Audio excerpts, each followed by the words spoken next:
अध्याय 23 विश्वासियों। सफल हो गए ईमान वाले, जो अपनी नमाजों में विनीत रहने वाले हैं और जो व्यर्थ से विमुख रहने वाले हैं, तथा जो ज़कात देने वाले हैं और जो अपने गुप्तांगों की रक्षा करने वाले हैं,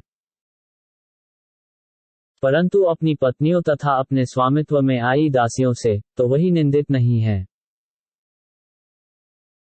फिर जो इसके अतिरिक्त चाहें तो वही उल्लंघनकारी हैं। और जो अपनी धरोहरों तथा वचन का पालन करने वाले हैं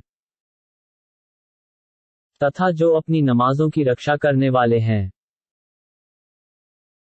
यही उत्तराधिकारी हैं, जो उत्तराधिकारी होंगे फिरदौस के, जिसमें वे सदावासी होंगे। और हमने उत्पन्न किया है मनुष्य को मिट्टी के सार से, फिर हमने उसे वीर्य बनाकर रख दिया एक सुरक्षित स्थान में, फिर बदल दिया वीर्य को जमे हुए रक्त में, फिर हमने उसे मांस का लोथड़ा बना दिया, फिर हमने लोथड़े में हड्डियां बनाई, फिर हमने पहना दिया हड्डियों को मांस, फिर उसे एक अन्य रूप में उत्पन्न कर दिया। तो शुभ है अल्लाह जो सबसे अच्छी उत्पत्ति करने वाला है। फिर तुम सब इसके पश्चात अवश्य मरने वाले हो, फिर निश्चय तुम सब प्रलय के दिन जीवित किए जाओगे। और हमने बना दिए तुम्हारे ऊपर 7 आकाश और हम उत्पत्ति से अचेत नहीं हैं। और हमने आकाश से उचित मात्रा में पानी बरसाया और उसे धरती में रोक दिया तथा हम उसे विलुप्त कर देने पर निश्चय सामर्थ्यवान हैं। फिर हमने उपजा दिए तुम्हारे लिए उस पानी के द्वारा खजूरों तथा अंगूरों के बाग, तुम्हारे लिए उसमें बहुत से फल हैं और उसी में से तुम खाते हो। तथा वृक्ष जो निकलता है सेना पर्वत से, जो तेल लिए उगता है तथा सालन है खाने वालों के लिए। और वास्तव में तुम्हारे लिए पशुओं में एक शिक्षा है, हम तुम्हें पिलाते हैं उसमें से जो उनके पेटों में है, तथा तुम्हारे लिए उनमें अन्य बहुत से लाभ हैं और उनमें से कुछ को तुम खाते हो। तथा उन पर और नावों पर तुम सवार किए जाते हो। तथा हमने भेजा नूह को उसकी जाति की ओर, उसने कहा है मेरी जाति को लोगो, इबादत वंदना अल्लाह की करो, तुम्हारा कोई पूज्य नहीं है उसके सिवा, तो क्या तुम डरते नहीं हो? तो उन प्रमुखों ने कहा, जो काफिर हो गए उसकी जाति में से, ये तो एक मनुष्य है तुम्हारे जैसा, ये तुम पर प्रधानता चाहता है, और यदि अल्लाह चाहता तो किसी फरिश्ते को उतारता, हमने तो इसे सुना ही नहीं अपने पूर्वजों में। ये बस एक ऐसा पुरुष है जो पागल हो गया है, तो तुम उसकी प्रतीक्षा करो कुछ समय तक। नूह ने कहा है मेरे पालनहार, मेरी सहायता कर उनके मुझे झुठलाने पर। तो हमने उसकी ओर वही की कि नाव बना हमारी रक्षा में हमारी वही के अनुसार, और जब हमारा आदेश आ जाए तथा तन्नूर उबल पड़े, तो रख ले प्रत्येक जीव के एक एक जोड़े तथा अपने परिवार को, उसके सिवा जिस पर पहले निर्णय हो चुका है उनमें से, और मुझे संबोधित न करना उनके विषय में जिन्होंने अत्याचार किए हैं, निश्चय वे डुबो दिए जाएंगे। और जब स्थिर हो जाए तू और जो तेरे साथी हैं नाव पर, तो कहा सब प्रशंसा उस अल्लाह के लिए है जिसने हमें मुक्त किया अत्याचारी लोगों से। तथा कहा है मेरे पालनहार, मुझे शुभ स्थान में उतार और तू उत्तम स्थान देने वाला है। निश्चय इसमें कई निशानियां हैं तथा निस्संदेह हम परीक्ष लेने वाले हैं।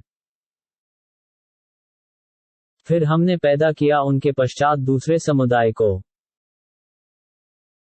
फिर हमने भेजा उनमें रसूल उन्हीं में से कि तुम इबादत वंदना करो अल्लाह की, तुम्हारा कोई सच्चा पूज्य नहीं है उसके सिवा, तो क्या तुम डरते नहीं हो?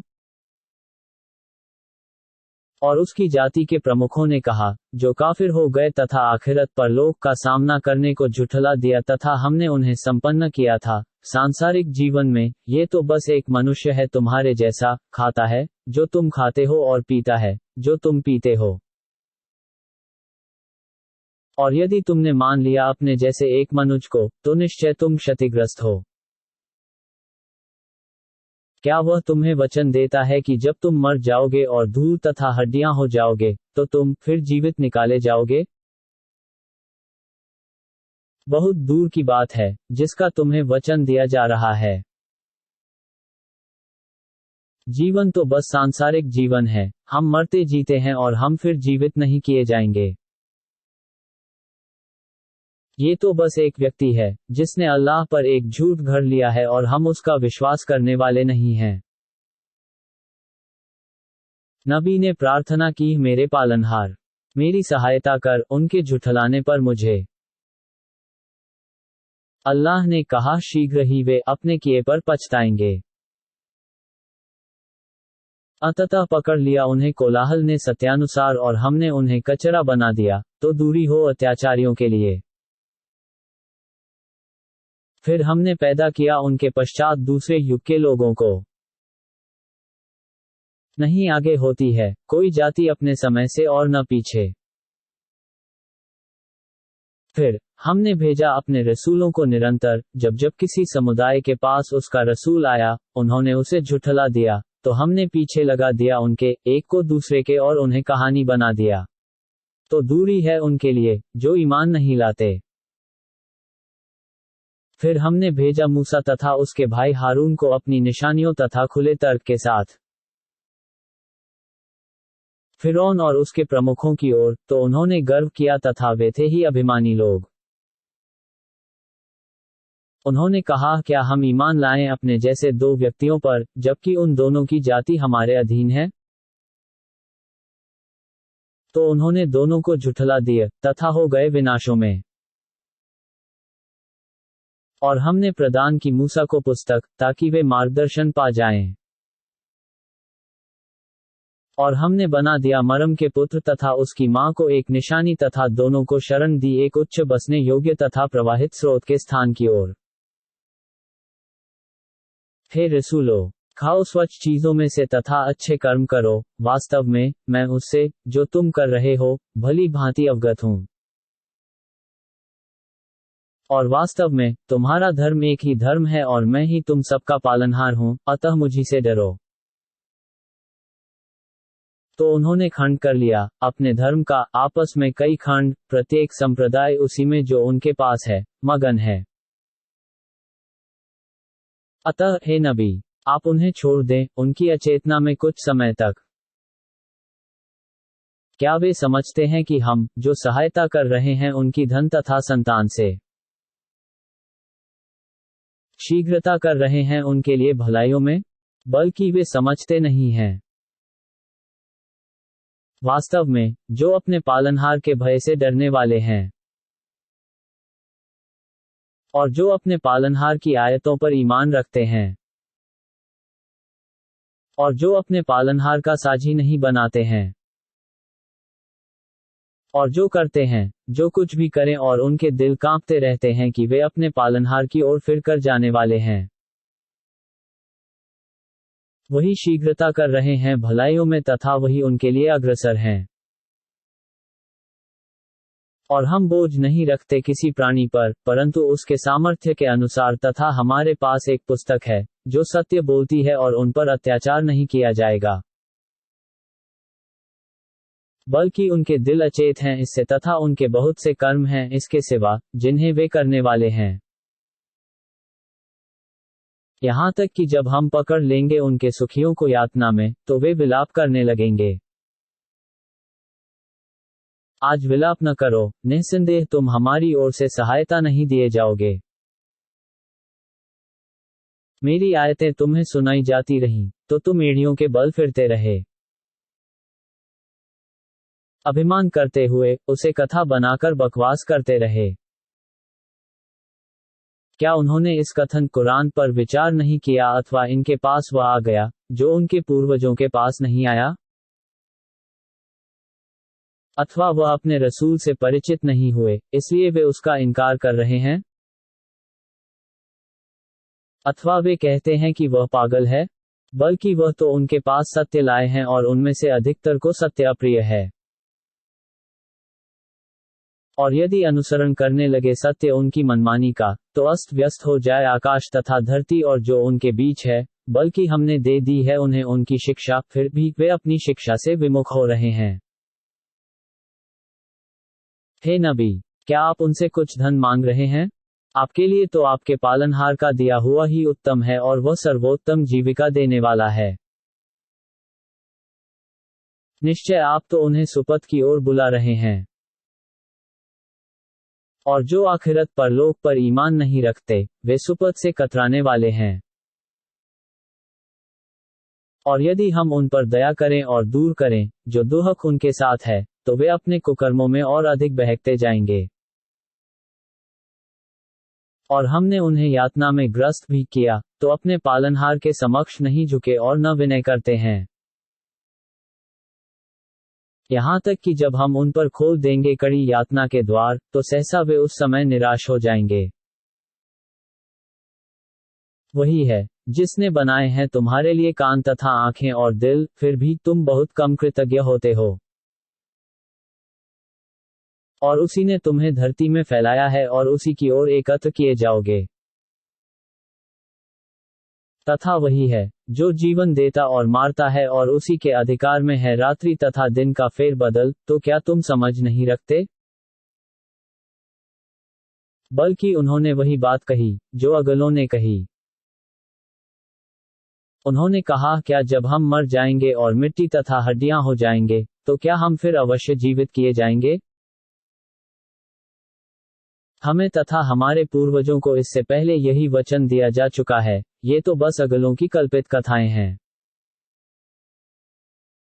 हे नबी, उनसे कहो, किसकी है धरती और जो उसमें है, यदि तुम जानते हो? वे कहेंगे कि अल्लाह की। आप कहिए, फिर तुम क्यों शिक्षा ग्रहण नहीं करते? आप पूछिए कि कौन है सातों आकाशों का स्वामी तथा महासिंहासन का स्वामी? वे कहेंगे, अल्लाह है। आप कहिए, फिर तुम उससे डरते क्यों नहीं हो? आप उनसे कहिए कि किसके हाथ में है प्रत्येक वस्तु का अधिकार, और वह शरण देता है और उसे कोई शरण नहीं दे सकता, यदि तुम ज्ञान रखते हो। वे अवश्य कहेंगे कि ये सब गुण अल्लाह ही के हैं। आप कहिए, फिर तुम पर कहां से जादू हो जाता है? बल्कि हमने उन्हें सत्य पहुंचा दिया है और निश्चय यही मिथ्यावादी हैं। अल्लाह ने नहीं बनाया है अपनी कोई संतान और न उसके साथ कोई अन्य पूज्य है। यदि ऐसा होता, तो प्रत्येक पूज्य अलग हो जाता अपनी उत्पत्ति को लेकर और एक दूसरे पर चढ़ दौड़ता। पवित्र है अल्लाह उन बातों से जो ये सब लोग बनाते हैं। वह परोक्ष, छुपे तथा प्रत्यक्ष खुले का ज्ञानी है तथा उच्च है उस शिर्क से जो वे करते हैं। हे नबी, आप प्रार्थना करें कि हे मेरे पालनहार, यदि तू मुझे वह दिखाए जिसकी उन्हें धमकी दी जा रही है, तो मेरे पालनहार, मुझे इन अत्याचारियों में सम्मिलित न करना। तथा वास्तव में हम आपको उसे दिखाने पर जिसकी उन्हें धमकी दी जा रही है अवश्य सामर्थ्यवान हैं। हे नबी, आप दूर करें उस व्यवहार से जो उत्तम हो बुराई को। हम भली भांति अवगत हैं उन बातों से जो वे बनाते हैं। तथा आप प्रार्थना करें कि हे मेरे पालनहार, मैं तेरी शरण मांगता हूँ शैतानों की शंकाओं से। तथा मैं तेरी शरण मांगता हूँ मेरे पालनहार, कि वे मेरे पास आएं। यहाँ तक कि जब उनमें किसी की मौत आने लगे, तो कहता है, मेरे पालनहार, मुझे संसार में वापस कर दे। संभवतः मैं अच्छा कर्म करूंगा उस संसार में जिसे छोड़ आया हूँ। कदापि ऐसा नहीं होगा, वह केवल एक कथन है जिसे वह कह रहा है और उनके पीछे एक आड़ है उनके पुनः जीवित किए जाने के दिन तक। तो जब नरसिंघा में फूंक दिया जाएगा, तो कोई संबंध नहीं होगा उनके बीच उस दिन, और न वे एक दूसरे को पूछेंगे। फिर जिसके पलड़े भारी होंगे वही सफल होने वाले हैं, और जिसके पलड़े हल्क होंगे तो उन्होंने ही स्वयं को क्षतिग्रस्त कर लिया, तथा वे नरक में सदावासी होंगे। झुलसा देगी उनके चेहरों को अग्नि, तथा उसमें उनके जबड़े झुलसकर बाहर निकले होंगे। उनसे कहा जाएगा, क्या जब मेरी आयतें तुम्हें सुनाई जाती थीं, तो तुम उनको झुठलाते नहीं थे? वे कहेंगे, हमारे पालनहार, हमरा दुर्भाग्य हम पर छा गया और वास्तव में, हम कुपथ थे। हमारे पालनहार, हमें इससे निकाल दे, यदि अब हम ऐसा करें, तो निश्चय हम अत्याचारी होंगे। वह अल्लाह कहेगा, इसी में अपमानित होकर पड़े रहो और मुझसे बात न करो। मेरे भक्तों में एक समुदाय था, जो कहता था कि हमारे पालनहार, हम ईमान लाए, तू हमें क्षमा कर दे और हम पर दया कर और तू सब दयावानों से उत्तम है। तो तुमने उनका उपहास किया, यहाँ तक कि उन्होंने तुम्हें मेरी याद भुला दी और तुम उन पर हंसते रहे। मैंने उन्हें आज बदला प्रतिफल दे दिया है उनके धैर्य का, वास्तव में, वही सफल हैं। अल्लाह उनसे कहेगा, तुम धरती में कितने वर्ष रहे? वे कहेंगे, हम एक दिन या दिन के कुछ भाग रहे। तो गणना करने वालों से पूछ लें। वह कहेगा, तुम नहीं रहे, परंतु बहुत कम। क्या ही अच्छा होता कि तुमने पहले ही जान लिया होता। क्या तुमने समझ रखा है कि हमने तुम्हें व्यर्थ पैदा किया है और तुम हमारी ओर फिर नहीं लाए जाओगे? तो सर्वोच्च है अल्लाह वास्तविक अधिपति। नहीं है कोई सच्चा पूज्य, परंतु वही महिमावान अर्श सिंहासन का स्वामी। और जो भी पुकारेगा अल्लाह के साथ किसी अन्य पूज्य को, जिसके लिए उसके पास कोई प्रमाण नहीं, तो उसका हिसाब केवल उसके पालनहार के पास है। वास्तव में, काफिर सफल नहीं होंगे। तथा आप प्रार्थना करें कि मेरे पालनहार, तू क्षमा कर तथा दया कर और तू ही सब दयावानों से उत्तम दयावान है।